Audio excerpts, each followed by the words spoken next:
Subscribe now and press the bell icon. Never miss an update. साथियों, हमारे देश में इंफ्रास्ट्रक्चर का विषय ज्यादातर राजनीतिक दलों की प्राथमिकता से दूर रहा है। यह उनके घोषणा पत्र में भी नजर नहीं आता है। अब तो यह स्थिति आ गई है कि कुछ राजनीतिक दल देश के लिए जरूरी इंफ्रास्ट्रक्चर के निर्माण पर आलोचना करने में गर्व करते हैं, जबकि दुनिया में ये स्वीकृत बात है कि सस्टेनेबल डेवलपमेंट के लिए क्वालिटी इंफ्रास्ट्रक्चर का निर्माण एक ऐसा रास्ता है जो अनेक आर्थिक गतिविधियों को जन्म देता है, बहुत बड़े पैमाने पर रोजगार का निर्माण करता है। जैसे स्किल्ड मैन पावर के बिना हम किसी क्षेत्र में आवश्यक परिणाम नहीं प्राप्त कर सकते, वैसे ही बेहतर आधुनिक इंफ्रास्ट्रक्चर के बिना हम चौतरफा विकास नहीं कर सकते।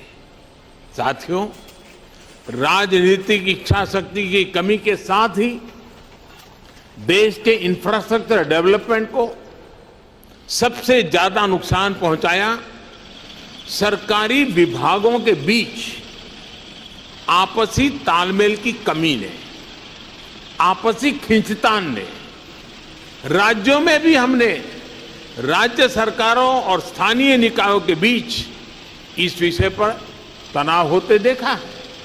इस वजह से जो प्रोजेक्ट देश की इकोनॉमिक ग्रोथ को बढ़ाने में मददगार होने चाहिए थे, वही प्रोजेक्ट देश के विकास के सामने एक दीवार बन जाते हैं। समय के साथ बरसों से लटके हुए प्रोजेक्ट अपनी प्रासंगिकता, अपनी जरूरत भी खो देते हैं।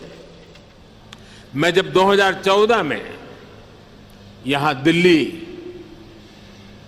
एक नई जिम्मेवारी के साथ आया, तो भी ऐसे सैकड़ों प्रोजेक्ट थे जो दशकों से लटके हुए थे। लाखों करोड़ रुपए के ऐसे सैकड़ों प्रोजेक्ट्स की मैंने खुद समीक्षा की।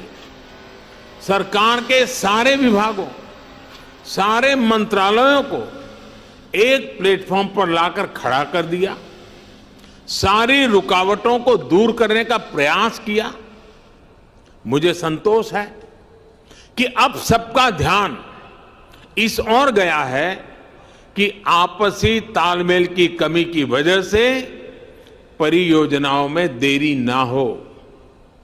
अब होल ऑफ गवर्नमेंट अप्रोच के साथ सरकार की सामूहिक शक्ति योजनाओं को पूरा करने में लग रही है। इसी वजह से अब दशकों से अधूरी बहुत सारी परियोजनाएं पूरी हो रही हैं। Subscribe now and press the bell icon. Never miss an update.